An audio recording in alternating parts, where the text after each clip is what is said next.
Check, check, check. 1, 2, 1, 2. So, here's what's up. I have been sharing a little bit about writing poetry and process, and um, I did a freestyle that then led to a certain amount of um, content to work with. And now, from that freestyle, what I will do is I will pick out phrases that I like. Now, I'm just going to read through the phrases that I liked out of the previous freestyle. They are phrases that I may or may not be inspired to build a poem around. And I'm going to go through them in the order uh, that you heard the poem that I read so that you hear them again. But you'll notice poetry gets more and more powerful as we use less and less words. So sometimes even the little phrases might be able to stand alone, or it might be a line that you might pick up on and want to say at a particular moment when you are in a public freestyling venue or something like that. It's getting to know yourself and your own words, your own heart. If you're free and comfortable with who you are and what you say, then you'll actually like what comes out of your mouth and you'll be comfortable with your heart and your self-expression. If you are disconnected from yourself, you will feel a tension of needing to second guess and third guess. Well, maybe I could have said it this way or should have said it this way. Um, you'll notice that there's a lot of content that will match the freestyle that I did because there's a lot of things that I liked about what I said.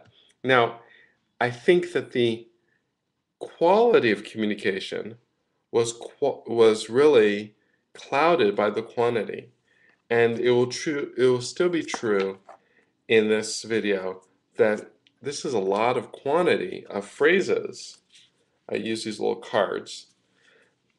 A lot of quantity of phrases, and it's still too much to actually have the real impact of a clear, succinct poem. You know, writing good poetry is finding the exact language to say something is hard work. And actually, by Saturday, I think I'm only going to have begun the work. But I wanted to again show that as an artist, the process of writing poetry is a very thoughtful, intentional, and yeah, words don't just come. You master language. You master the art of speaking. You master the art of your own voice. Um, and then words come to you because you've done that work to master your ability to communicate. Okay, so I'm going to read some of the phrases I liked from the last. Um, checking out the flow delay.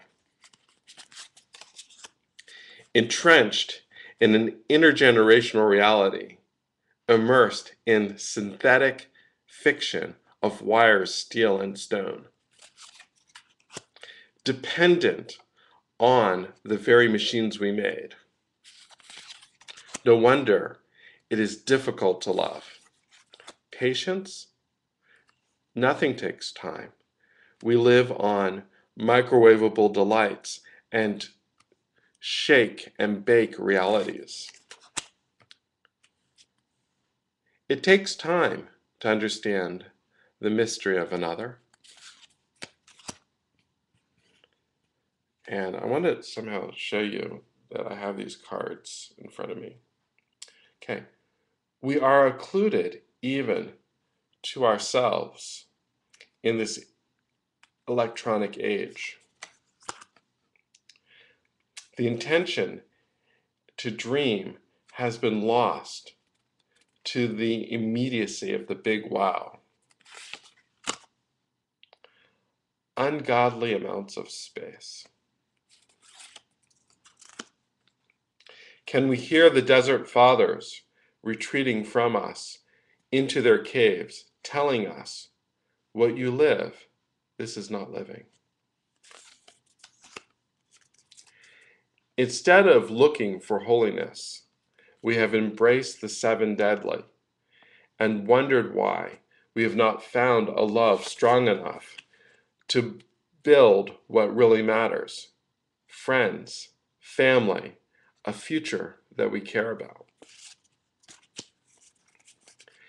There is a 24/7 heartbeat of God that waits for us if we could only learn to cherish.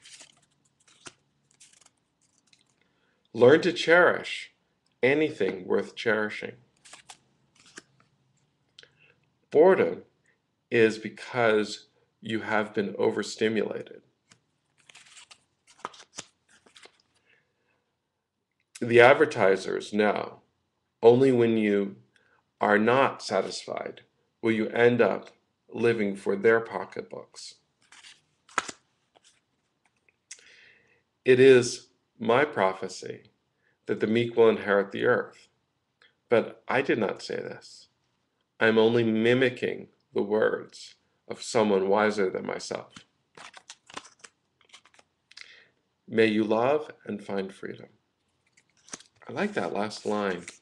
Sounds like a great blessing. You know, you can say it to anyone. May you love and find freedom. Word on that. May you love and find freedom, brother and sister. Anyway. So each of these phrases now becomes seeds that can grow into poems that can either be mixed and matched or brought together, or they can become their own sort of seed. So I've done the work of listening to my heart. I've done the work of getting my voice out there, and I've done the work of really getting a sense of what's stirring in my soul. And I found words I like to say. Now it's to craft and choose a few of these words and to say those few words well. That's the next step. So we've seen some of the creative process, the freestyling creative process.